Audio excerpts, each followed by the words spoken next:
Então, nós vamos falar um pouquinho sobre o estresse e a depressão e seus reflexos, né, no estudo da iridologia.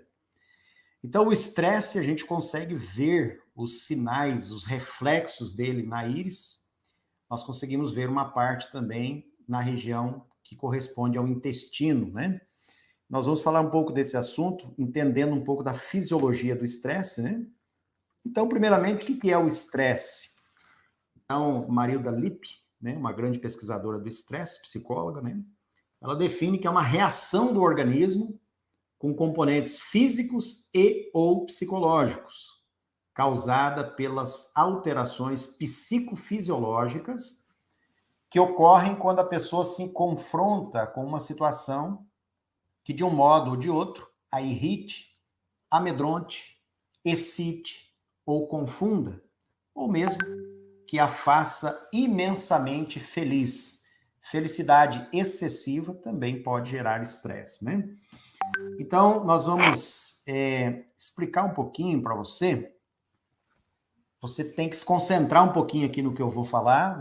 Vou explicar de uma forma simplificada, mas atenção, acompanha comigo aí. Abra bem os olhos e os ouvidos agora.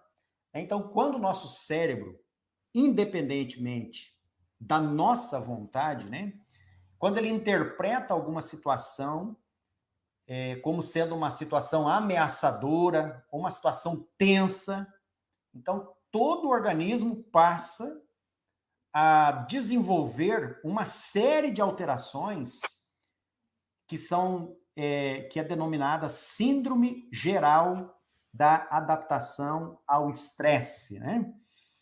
Então, na primeira etapa dessa síndrome, nós vamos falar aqui de 3 fases, basicamente. Então, na primeira etapa dessa síndrome geral da adaptação ou estresse, nessa primeira etapa ocorre uma reação de alarme, né? Então, o que é a reação de alarme? Todas as respostas corporais vão entrar num estado de prontidão. Então, você é mobilizado, nós somos mobilizados, né? Sem um envolvimento específico de algum órgão em particular. Não tem nenhum órgão em particular específico que está envolvido. Todo o organismo é mobilizado, né? Então, é um estado de alerta geral, como se fosse um susto, igual quando você passa um susto, um grande susto, né? Então, se o estresse continua depois dessa fase de alarme, vamos supor que você se depara com um cachorro bravo. Você leva aquele susto, você vai se afastando, né? Alguém controla o cachorro, aquilo lá passa, você vai voltando, né? A homeostase, você vai voltando ao normal.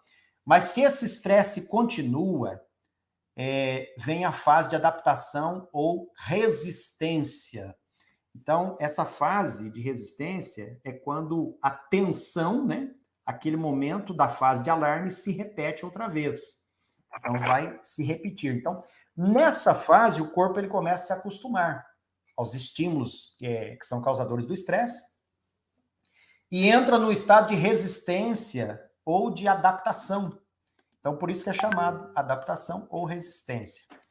E durante esse estágio, o organismo, então, vai se adaptando, né, às suas reações e seu metabolismo para quê? Para suportar o estresse por um tempo. E nesse estado, a reação de estresse, a reação pode ser canalizada para um órgão específico, por exemplo, por um determinado sistema, né? Seja o sistema cardiológico, seja o sistema circulatório, seja o aparelho digestivo, né? A pele. Então, aquele órgão mais frágil vai começar a sofrer as consequências primeiro, né? Porque você ficou por mais tempo naquele estágio de estresse, né? Então, a energia que é dirigida para a adaptação da pessoa, a solicitação estressante, ela não é ilimitada, né? Então, você não tem uma energia de sobra que você pode usar e nunca vai terminar. Ela vai terminar um dia, né? Então, se o estresse continuar, o corpo inteiro pode entrar na terceira fase, que é o estado de esgotamento, né? Nós chamamos de fase de esgotamento ou fase de exaustão. O que vai haver nessa fase de esgotamento e exaustão? Queda acentuada da capacidade adaptativa. Você não vai conseguir mais se adaptar, né? Então, resumindo, a síndrome geral de adaptação tem 3 fases sucessivas, né? São 3 fases: reação de alarme, fase de adaptação ou resistência e fase de exaustão ou esgotamento, que é a mesma coisa. E a fase de exaustão, ela é atingida nas situações mais graves, né? E normalmente mais persistentes. Então, tá aí o resuminho, né? Fase de alarme, reação de alarme, fase de adaptação, fase de exaustão. A fase de exaustão, fase de alarme, ela vem nas situações mais graves, mais persistentes, como eu já mencionei, né? E a homeostase, nós precisamos lembrar de novo, né? O que é a homeostase? A homeostase é a estabilidade do organismo vivo com gasto de energia, né? Com gasto de ATP, não tem como a gente não gastar energia.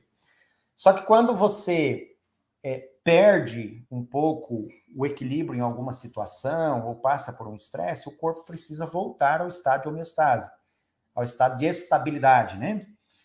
E fazendo parte disso, você tem a alostase. O que é a alostase? Ela faz a manutenção da homeostase. A alostase são os fatores que vão fazer com que você atinja a homeostase. É o mecanismo pelo qual você atinge a homeostase. Por exemplo, para manter a glicose na normalidade, o que você precisa? Você vai precisar de secreção de insulina e vai precisar também ingerir carboidratos, né? Para manter a glicose estabilizada.